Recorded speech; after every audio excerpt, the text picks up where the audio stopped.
Hello friends, मेरे story channel पर आप सबका स्वागत है। आज की हमारी कहानी है सम्मान। आज की सुबह कुछ अलग थी।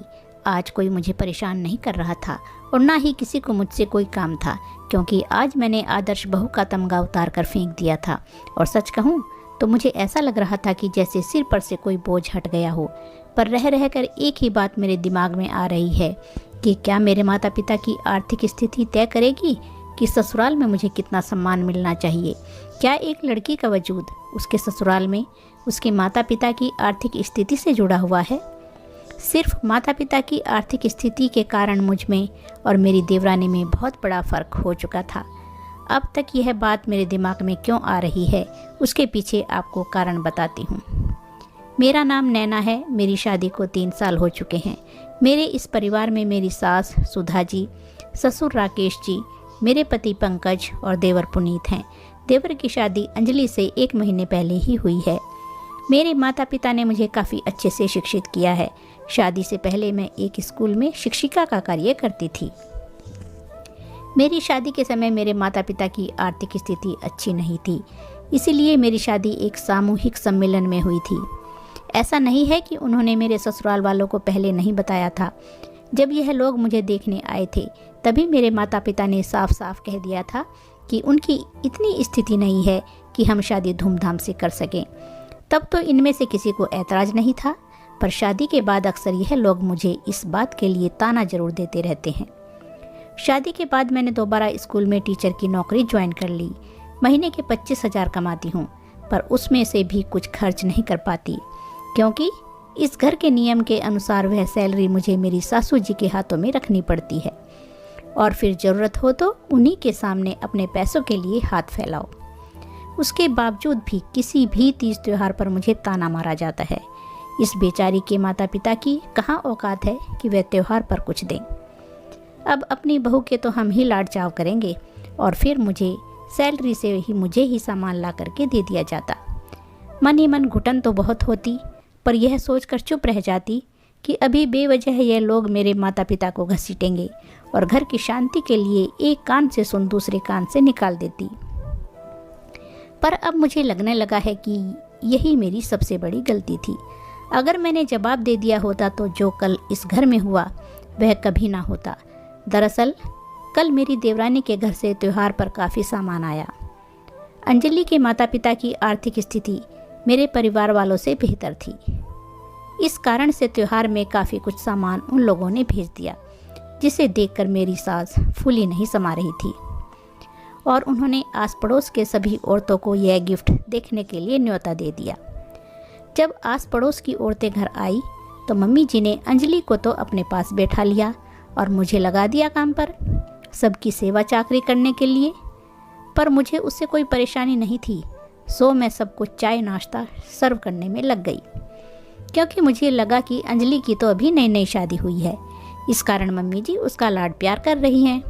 पर मेरी यह गलतफहमी उस समय दूर हो गई जब पड़ोस से आई टीना आंटी ने कहा, अरे सुधा, नैना अकेले काम कर रही है, अंजलि को बोल दो कि कम से कम वह अपनी जेठानी की मदद तो कर दे।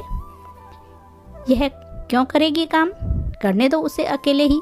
उसने कौन सा अपने मायके में आराम देखा है जो यहाँ आराम करेगी? उसके पिता तो फ़कीर हैं, वहाँ पर भी काम करने की आदत थी। सास की यह बात सुनकर तो एक पल के लिए मुझे यकीन भी नहीं हो रहा था कि उन्होंने मेरे लिए यह शब्द बोले हैं। उन्हें शायद यह भी ध्यान नहीं था कि मैं उस कमरे में आ चुकी थी। जैसे ही उनकी नज़रें मेरी नज़र से टकराई तो उन्होंने सक पकाकर अपनी नज़र दूसरी तरफ कर दी। पर बात तो मुंह से निकल चुकी थी और सीधे दिल को चीर भी चुकी थी। उन्होंने बात पलटने की कोशिश भी की। अरे नहीं नहीं, मेरा मतलब वह नहीं था। अभी तो अंजलि की नई नई शादी हुई है ना, इसलिए थोड़ा आराम करने दो। बाद में तो इन दोनों ने ही मिलकर काम करना है ना। पर अब कुछ नहीं हो सकता था। वह मेरे लिए क्या सोचती थी वह मुझ तक पहुंच चुका था। मुझे बुरा तो बहुत लगा, पर उससे भी ज़्यादा बुरा यह लगा कि मेरे पति और देवर पास वाले कमरे में बैठे सब सुन रहे थे। पर दोनों में से मजाल है कि किसी ने भी अपनी माँ से कुछ कहा हो। आखिरकार मैंने ही हिम्मत करके कहा, माफ़ करना मम्मी जी, पर जब आप मुझे देखने आए थे तब आपको मेरे घर की स्थिति अच्छे से पता थी। हमने कोई बात छुपाई नहीं थी आपसे। फिर भी आपने अपने बेटे की शादी के लिए हाँ कर दी थी। हमने कोई जोर ज़बरदस्ती आपके हाथ पैर तो नहीं पड़े थे। अब आप यहाँ सबके बीच में बैठकर मेरे पिता की औकात का बखान कर रही हैं। नैना, तुम बहुत ज़्यादा बोल रही हो, अब की बार मेरे पतिदेव ने कहा। अच्छा, मैं कौन सा बदतमीजी से बात कर रही हूँ? क्या एक लड़की का ससुराल में सम्मान उसके माता पिता की आर्थिक स्थिति से होता है? मेरे पति बोले, हाँ, बिल्कुल सही कहा तुमने। ससुराल में एक लड़की का सम्मान उसके माता पिता की आर्थिक स्थिति तय करती है।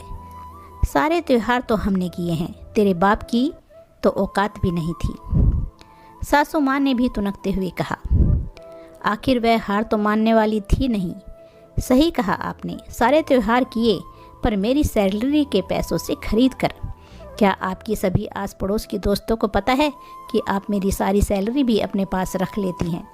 अपनी पोल खुलती देखकर सासू माँ ने अपने सभी दोस्तों को विदा कर दिया। उसके बाद से यह लोग मुझसे बात तक नहीं कर रहे हैं, यहाँ तक कि मेरे पति भी। पर अब मुझे कुछ खास फर्क नहीं पड़ रहा। आखिरकार अपने मन की भड़ास निकाल कर मैं सुकून से हूँ। वैसे भी जहाँ सम्मान ना हो वहाँ बात करके कोई फ़ायदा नहीं है। और अब मैं डिसाइड कर चुकी हूँ, अब मैं अपनी सैलरी का एक पैसा भी उनके हाथ में नहीं दूंगी। क्या हुआ अगर मेरे माता पिता ने दहेज नहीं दिया? तो मैं भी तो इतने दिन से अपनी कमाई इनके हाथों में रख चुकी हूँ। क्या वह दहेज नहीं था? दोस्तों, आपकी क्या राय है? सच सच बताइएगा। क्या माता पिता की आर्थिक स्थिति तय करेगी कि ससुराल में बेटी का कितना सम्मान होना चाहिए?